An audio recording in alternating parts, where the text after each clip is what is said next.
Vamos lá então para a nossa primeira aula. Conteúdo da aula de hoje, eu vou falar sobre as atividades no setor agrícola e agroindustrial, né? As agroindústrias associadas às atividades do setor agrícola que fazem aí uma produção de um grande volume de resíduos orgânicos. Vou fazer uma abordagem dos resíduos orgânicos aqui na região centro-oeste, de maneira geral. Vou falar sobre o potencial poluente e o tratamento desses resíduos orgânicos, como que é importante, né? Qual que é o tratamento dos mesmos, qual é a importância e as vantagens do uso de resíduos orgânicos, né? Vou falar sobre os resíduos orgânicos mais utilizados e vou trazer para vocês algumas quantidades geradas de resíduos orgânicos para a gente ter uma noção do que a gente está falando.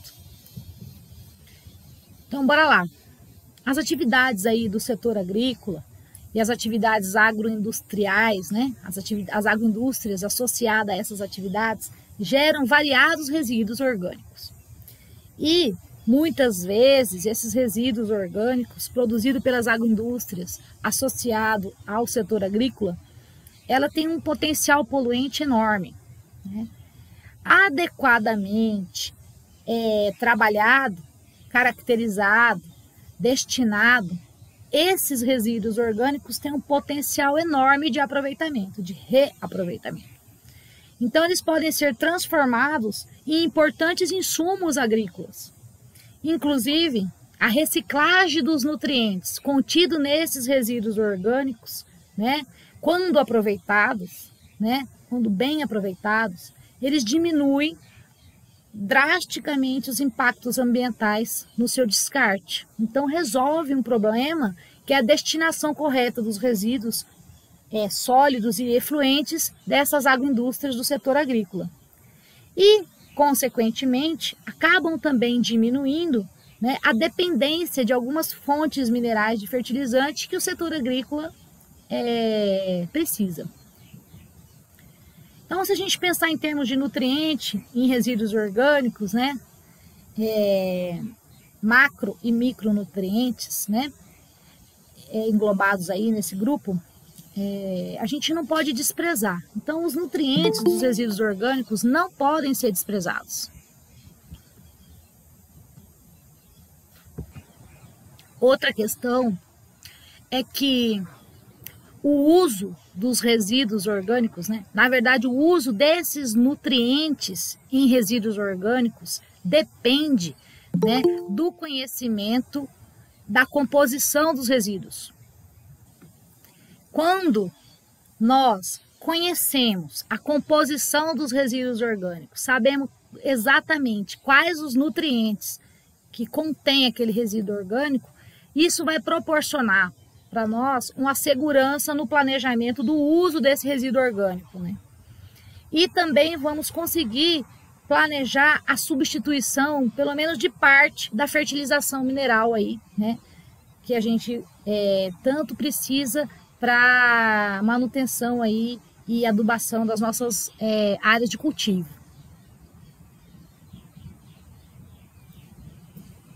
Na região centro-oeste, sei que vocês sabem, né, tem se desenvolvido aí em ritmo forte, né, nas últimas décadas, né, notadamente na área agropecuária. Em poucos anos aí, a região centro-oeste tem aí experimentado uma imensa expansão na produção de grãos, né, na criação de bovinos, né, aves, suínos, recentemente aí também no cultivo da cana-de-açúcar, voltado aí para a produção de etanol e açúcar, né. Em todos esses casos que eu citei aí acima, né, essas cadeias produtivas têm se instalado completamente, incluindo inclusive as indústrias que transformam os produtos agrícolas e pecuários e geram uma quantidade elevada de resíduos orgânicos. E esses resíduos têm um alto potencial poluente. Os resíduos desse setor agrícola, né, podem ser aproveitados para alimentação animal, servirem como insumo para outros produtos. Além de tudo, a geração de energia é também essa importante possibilidade para alguns tipos de resíduos orgânicos. E aí a gente pode ter uma contribuição tremenda como fonte renovável na matriz energética do país, né, como um todo. A região Centro-Oeste, né, tem uma tendência, né, de migrar da cadeia produtiva de grão, né? Então, quer dizer, de outras regiões do Brasil tem essa tendência de a migração da cadeia produtiva de grãos e da cadeia produtiva aí de criação animal, né, proteína animal, para a região Centro-Oeste. E isso tem trazido grandes indústrias de processamento, tanto de produtos animais, né, que se destaca aí a cadeia da carne bovina, do couro, suíno, aves, como também, né, a gente sabe que uma grande quantidade, né, de frigoríficos, né? Então, estima-se aí que em 2016 abateram cerca de 11 milhões de bovinos, né? 6 milhões de suínos, 850 milhões de aves, né? Então, você imagina a quantidade de resíduos que não gera essa atividade. Essa recente instalação também de usinas de processamento da cana-de-açúcar para a produção do etanol, para a produção do açúcar, na região Centro-Oeste, com destaque aí para Mato Grosso do Sul, Goiás, também ocasionou uma grande geração de resíduos. Segundo aí a União da Indústria da Cana-de-Açúcar, a safra 2016-2017, as usinas da região Centro-Oeste moeram mais de 134 milhões de toneladas de cana-de-açúcar. Então, isso corresponde aí a mais de 20% da produção total do país. Então, a região Centro-Oeste tem uma expressiva cadeia produtiva, né, e gera também, consequentemente, uma expressiva quantidade de resíduos na agricultura. Quando a gente fala em potencial poluente, né, caso não tratado, esses materiais, todos esses materiais, né, dessas cadeias produtivas, do setor agrícola, dessas agroindústrias associadas, né, elas representam um sério risco de poluição ambiental. Tem uma alta demanda, né, bioquímica de oxigênio, que proporciona aí uma alta carga orgânica com presença de nutrientes. Então isso aí, né, necessita de tratamento. E o tratamento desses resíduos, né, vem sendo exigido não somente pela sociedade, mas pelo poder público, tá? Pelo próprio mercado, né? Precisa cada vez mais as empresas agropecuárias ter certificação ambiental dos produtos, né, que ela é ambientalmente responsável, né? E não agride, não é nocivo ao meio ambiente. Quando a gente fala de tratamento dos resíduos orgânicos, né, o tratamento convencional desses resíduos geralmente é processo muito caro, né, extremamente oneroso. E tem exigido grandes estruturas como lagoa de decantação, valas impermeabilizadas, no caso dos efluentes orgânicos líquidos, né, ou pastosos. Ou aterros sanitários industriais para os resíduos sólidos. Então, o tratamento dos resíduos orgânicos não é uma tarefa fácil. A mais recomendada destinação correta de resíduos consiste na deposição sobre o solo, após sofrer uma estabilização. Isso proporciona um aproveitamento dos nutrientes que eu citei anteriormente na produção agropecuária. Então, você transforma uma fonte potencial de poluição em insumo agrícola.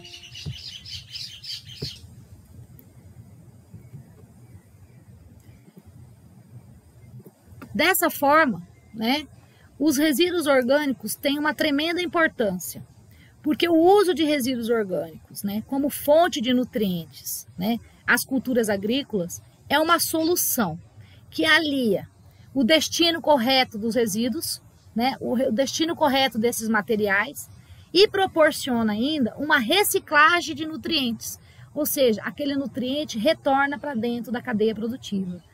Embora, né, essa prática de transformar resíduos em novos insumos, né, possa gerar aí ganhos ecológicos, até ganhos econômicos, né, é imprescindível conhecer a sua composição na hora de planejar o uso. Então, é preciso fazer análise da composição química dos resíduos para saber exatamente quais são os nutrientes que estão sendo proporcionados nessa reciclagem, né? Quais são os nutrientes que estão contidos no resíduo orgânico dessa fonte, né, de reaproveitamento na cultura agrícola.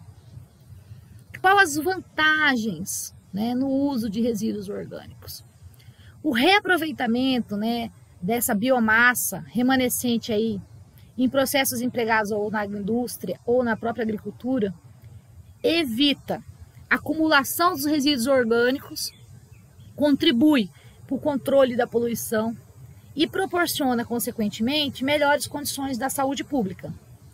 É também, né, importante, vantagem, né, a redução na dependência de fertilizantes químicos, que a maior parte deles são importados.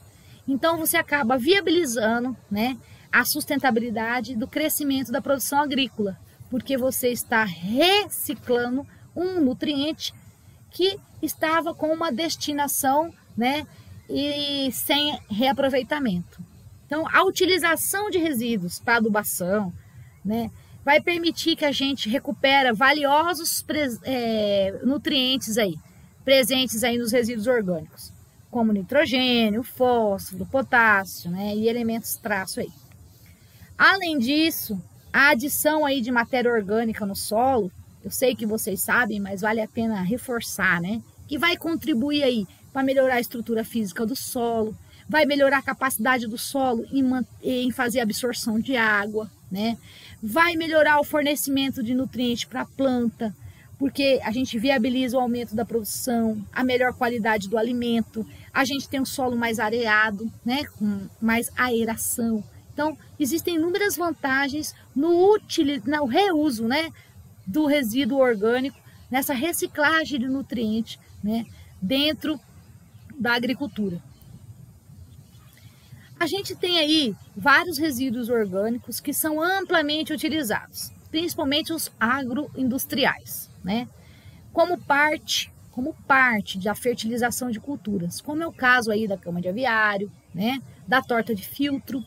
Esses resíduos da avicultura, por exemplo, na média, né, são os mais ricos em macronutrientes. Destaca-se principalmente o nitrogênio e o fósforo na cama de aviário e no esterco das poedeiras, além de trazer também na composição micronutrientes. Mas também nós temos vários outros resíduos orgânicos também que são utilizados na agricultura. Aqui eu trago uma imagem de um pátio de compostagem de cama de aviário, né? A formação aí de castelos, né, de esterco de poedeira sob o aviário, né? A coleta de esterco com esteiras rolantes, nas imagens aqui na tela, né, como vocês podem observar. Então são os mais utilizados, não significa que só existem estes. Aqui uma figura, né, com a torta de filtro sendo extraída, né, do tambor rotativo lá no processo de fabricação do açúcar. Mas, enfim, o uso dos resíduos orgânicos encontra alguns gargalos.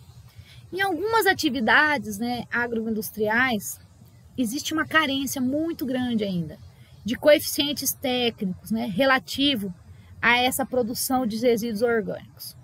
Isso impede muito o correto dimensionamento dessas quantidades geradas. É até, inclusive, né, um espaço para pesquisa, né? Como ainda tem uma carência muito grande da quantidade gerada dos resíduos orgânicos nas agroindústrias, né? É uma brecha que dá para nós agrônomos para realizar bastante investigações técnicas e científicas, né? Fica a dica. Então, tem muitos resíduos de frigorífico, de curtume, de incubatório de aves, especialmente, que não são quantificados. Nós, exatamente, não sabemos a quantidade, em média, que nós produzimos de resíduo nessas categorias, nessas cadeias produtivas. É um exemplo. E isso vai acabar refletindo, né, que o principal resíduo gerado, por exemplo, num frigorífico, que é aí o conteúdo ruminal, né, que é aquele material presente lá no rumen do animal, lá no momento do abate, né, que muitas vezes pode estar aí acrescido de alguns aí eventuais pedaços de couro, né, ou do próprio rumen, ou parte de sangue, ou outros materiais cárneos, né, eles não são quantificados. Então é bastante comum, né, que o conteúdo ruminal seja misturado aí com fezes, com urina, né, proveniente do curral de espera, e é um conjunto, né, que dentro da agroindústria, dentro dos frigoríficos, é chamado de resíduo da linha verde. Então a gente consegue ver aí um pátio de coleta de resíduo na linha verde e um frigorífico de abate de bovino. Então você imagina, né, o volume, né, de resíduo orgânico, de material gerado, que a gente nem sabe quanto tem. Quem dirá como dizer para reutilizar, como vamos reaproveitar todo esse material. Aqui, né, é um tratamento, na figura 2 que está sendo realizado, um peneiramento primário desses resíduos aí da linha verde em um frigorífico de abate de bovino, porque as agroindústrias e os frigoríficos, elas precisam fazer um tratamento dos seus resíduos gerados. Então, esse é um tratamento muito completo, mas é encontrado aí na grande minoria dos frigoríficos, né? Que inclui aí o peneiramento com 2 malhas, depois é feita uma centrifugação e uma prensagem, né, desses resíduos sólidos, né? E aí gera um material mais grosseiro e um outro mais fino, né? Então são 2 tipos de materiais amplamente que podem ser amplamente utilizados e que não estão quantificados. Outra situação, né, é o líquido filtrado, né, que vai sendo encaminhado para os tanques de flotação e permite aí a retirada de mais material sólido que fica flotante, né? E isso aí pode melhorar, inclusive, o processo de depuração que é realizado lá nas lagoas aeróbicas e anaeróbicas, como vocês podem ver aí nessa imagem. Então, aqui um tanque de flotação, evidenciando aí esse acúmulo de material sólido flotante, proveniente dessa linha verde aí, frigorífico, do abate de bovinos. Então, você imagina, né, quanta informação, quanto coeficiente técnico pode ser gerado através de uma pesquisa técnico-científica desses resíduos aí, dessa cadeia produtiva. Aqui uma associação de lagoas aeróbicas e anaeróbicas, né, para depuração dos resíduos gerados aí em frigorífico, para a gente ter uma noção como é. Bom, e a quantidade? Como que nós pensamos então vamos quantificar, né? Então vamos pensar, quantificando os resíduos orgânicos do setor agrícola, vamos pensar nisso, né? Como nós vamos fazer? Professora, não tem nenhum estudo nesse sentido?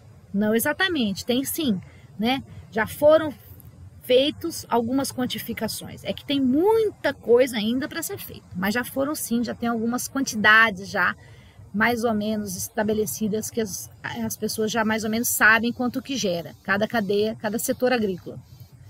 É sobre isso que eu vou falar um pouquinho agora.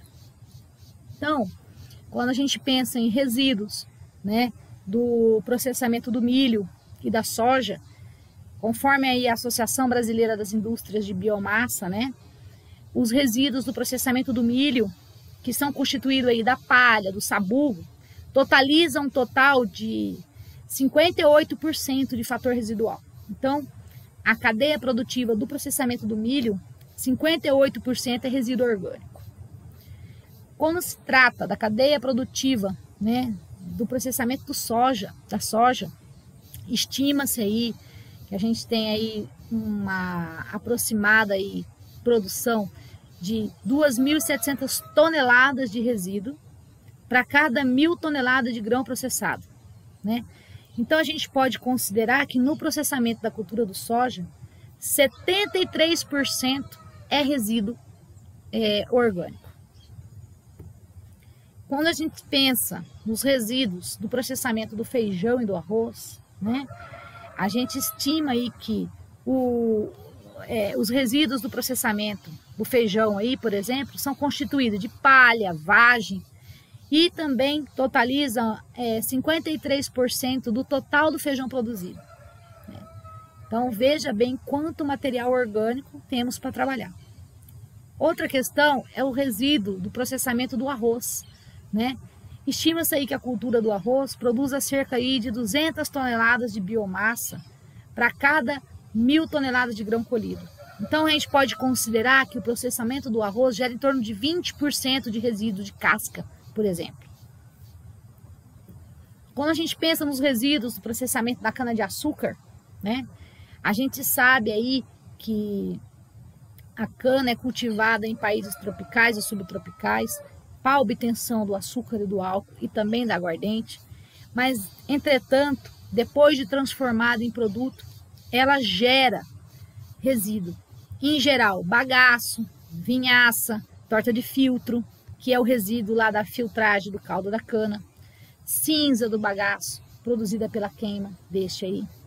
Então, para a quantidade de cana esmagada, né, e consequente obtenção aí de produtos como açúcar, álcool, né, e aguardente, por exemplo, são obtidos cerca de 100 a 400 quilos de torta de filtro, de 800 a 1.000 litros de vinhaça, né, 260 quilos de bagaço de cana, né. Então, estima-se aí que o bagaço proveniente da agroindústria da cana seja aproximadamente aí 280 quilos por tonelada de cana moída, ou seja, 30% do total, né, é resíduo. Quando a gente pensa nos resíduos do processamento do trigo, do processamento do cacau, né, então, o resíduo proveniente aí do beneficiamento do cacau é a casca. E tem um fator residual quantitativo em torno de 38%. E esse quantitativo representa o rejeito gerado na agroindústria do cacau. Quando a gente pensa no trigo, os resíduos da agroindústria do trigo equivalem a um percentual de 60%. Então, para a gente olhar para esses números e se despertar da importância e do potencial de aproveitamento desses materiais. Quando a gente pensa aí nos resíduos do processamento do café, né, a gente sabe que para cada tonelada de café torrado e moído, se produz 1 tonelada de casca e palha. Então, estima-se aí que 40% a 55% do grão do café é resíduo, né? Então, 1 tonelada de grão de café produz em média 50% grão limpo e 50% de casca e polpa. Então, tem alguns autores que afirmam aí que para café coco, né, com 10 a 12% de umidade, né, 50% é grão e 50% é casca, tá? Então, olha o potencial de material orgânico que nós temos condições de estar reaproveitando. Quando a gente fala dos resíduos, né, do processamento da laranja, né, e banana, também é um tremendo potencial. Em média, 96% da produção do suco de laranja, né, gera grande quantidade de resíduos. Então, existem estudos que consideram que a geração de resíduos, né, é a partir do montante processado lá na agroindústria do suco. Visto que a gente sabe que na produção de laranja, uma parte é comercializada na forma do fruto, né? Então, desse modo, os resíduos que vão ser gerados é lá nas residências, e a gente classifica como resíduos domésticos, tá? Isso acontece na banana também. Mas um dos principais problemas enfrentados lá nas agroindústrias que processam suco de laranja é o grande volume de resíduos sólidos e de resíduos líquidos. E isso equivale a 50% do peso da fruta, né? Quando a gente pensa na banana, na exploração agroindustrial, vinculada à atividade, né, da produção e industrialização da banana, a gente também traz como consequência a geração de grandes quantidades de resíduos. E aí a gente tem um problema para o meio ambiente, né, para os responsáveis aí envolvidos nesse processo de produção e industrialização da banana. A prospecção aí é que a produção de banana, né, a produção de resíduos no processamento da banana, situa-se em torno também de 50%, né, incluindo casca e o engaço. Quando a gente fala em resíduos do processamento do coco, por exemplo, né, a gente estima aí que 70% do coco produzido no país destina-se à agroindústria. E vai produzir o quê? Coco ralado, leite de coco. Somente 30% do coco produzido no país vai para o mercado consumo in natura. E aí o resíduo desse consumo in natura fica lá também, como na laranja, na banana, dentro dos resíduos domésticos. Mas se a gente for pensar no cálculo, né, do resíduo, do processamento do coco, né, a gente considera o peso da fruta em média em torno de 500 gramas e estima-se aí que 60% desse peso corresponde à casca, é o resíduo, né? Quando a gente fala nos resíduos do processamento da uva, né, estima-se aí que 45% da produção de uva do país a gente destina para a elaboração de vinho, para a elaboração de sucos, outros destilados e derivados, né, geleias, doces, compotas. Então, na agroindústria do vinho, dos sucos, destilados e outros derivados, né, no caso da cadeia produtiva da uva, 40% da uva processada é transformada em resíduo orgânico, né? Então, a gente, algumas cadeias produtivas, alguns setores agrícolas, nós já temos algumas quantificações, né, dos resíduos gerados. Aqui eu trago uma tabela, né, com a geração de resíduos na agroindústria para as principais culturas brasileiras. Então eu tenho aí, ó, é um pouco antiga, do ano de 2009, mas serve para a gente ter um parâmetro, uma noção. Então, ó, a cadeia da soja, né, 75% do processamento da soja é resíduo, né? Então a gente tem aí milhões e milhões de toneladas, né? Do milho, 58%, 30%, né, da cana-de-açúcar é resíduo, né? Inclusive a vinhaça é um efluente, né? É líquido, é estimado separado. Feijão, 53%, arroz, 20%. Trigo, 60% do trigo é resíduo, né? A mandioca é uma que ainda não foi quantificada. Nós, na aula passada, comentamos algo sobre o uso da manipoeira, que é a água da mandioca, né? Tem outros resíduos que podem ser utilizados, por exemplo, a cinza gerada nas olarias dentro dos perímetros urbanos ou dentro dos perímetros industriais dos centros urbanos. Aquela cinza gerada nas olarias para queima dos tijolos, né, também pode ser usada como insumos agrícolas, né? Inclusive aqui no Instituto, o Centro de Vocação Tecnológica em Agroecologia e Agricultura Orgânica utiliza a cinza da olaria em Campo Verde, e o Dalmir, que é o coordenador do Centro de Vocação, fez uma análise do resíduo dessa cinza, né? E encontrou teores espetaculares de fósforo, né? De potássio e micronutrientes. Quero até que uma hora vocês me lembrem que eu mostro essa análise para vocês. Então, algumas cadeias a gente conhece, outras cadeias acabam ficando de fora, né? Então a gente sabe que tem potencial. 50% do processamento do café é resíduo, né? 38% do cacau, 50% da banana e laranja é resíduo do processamento dessas frutas, né? 60% do coco, né? Do processamento do coco da Bahia é resíduo, né?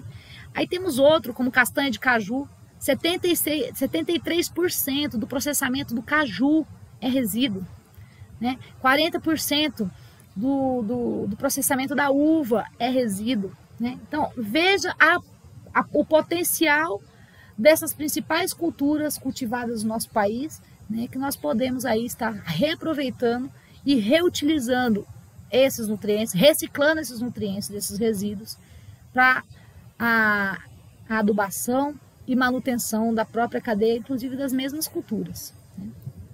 Então, existe também possibilidades de aproveitamento lá na agroindústria animal, embora menos quantificado, né?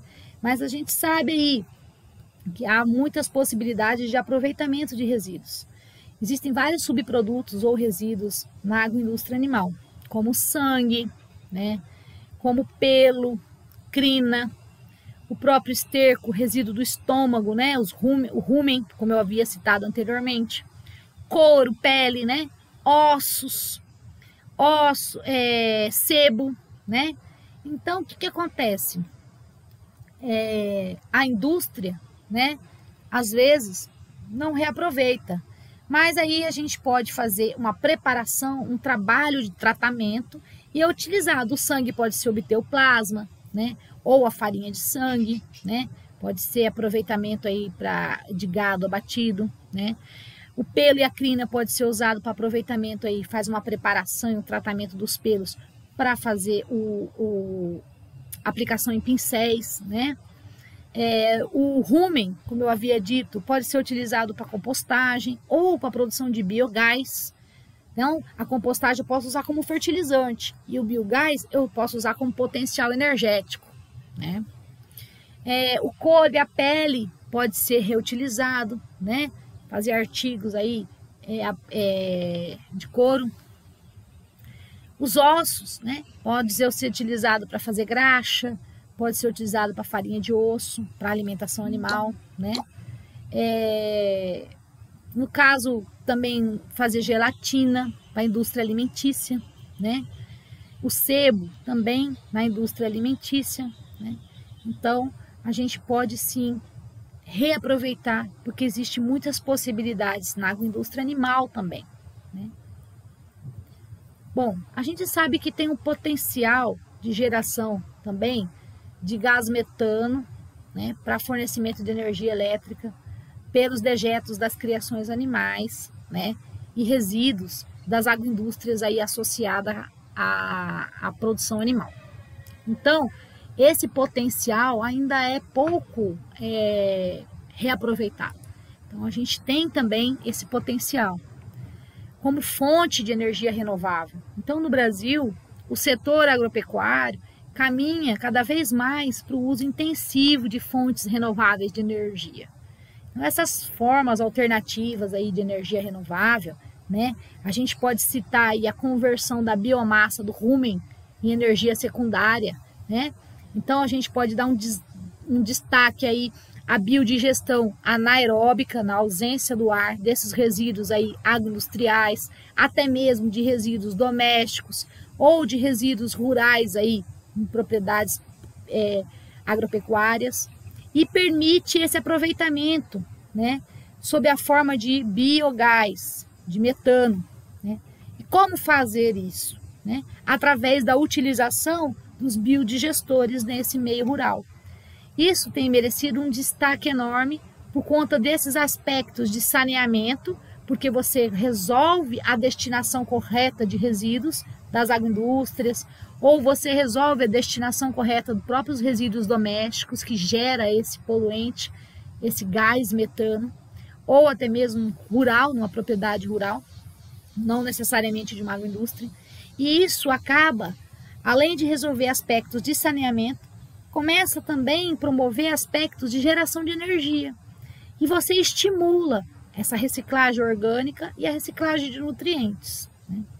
Então, é espetacular a fonte de energia renovável do gás metano, da biodigestão de biomassa de produtos de origem animal ou de resíduos da produção animal.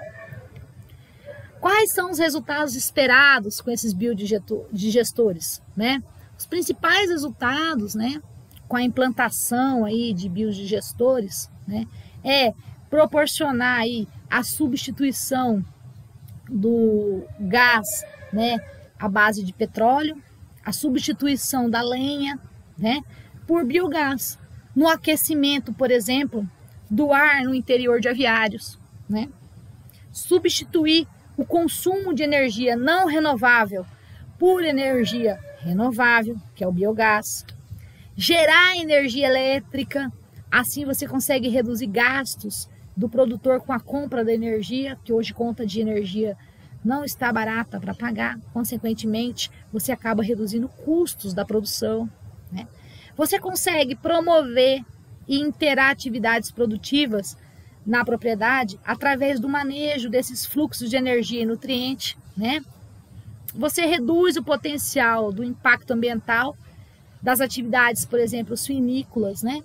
Através da implementação de um sistema que faz esse tratamento dos dejetos suínos com o aproveitamento do gás na produção, né? Do aproveitamento do gás metano na produção de biogás. Outros resultados esperados também, como a redução na emissão desses gases de efeito estufa, né? Então, você pode, a empresa agropecuária, né, ou a empresa de produção animal, né, de criação animal, ela pode entrar no mercado com crédito de carbono, por exemplo, né? Ela reduz o uso de fertilizante químico com o uso de biofertilizante, porque para fazer o biogás, né, muitas vezes você também tem os biofertilizantes produzidos, os chorumes, né? Conscientiza o produtor sobre a importância de tratar esses dejetos, fala para esse produtor a consciência que ele vai sendo gerada nele, na cabeça do agricultor, sobre a viabilidade econômica de reaproveitar os dejetos, sobre a viabilidade ambiental de aproveitar esses dejetos, né? E, claro, reduz o nível de odor nas propriedades, né?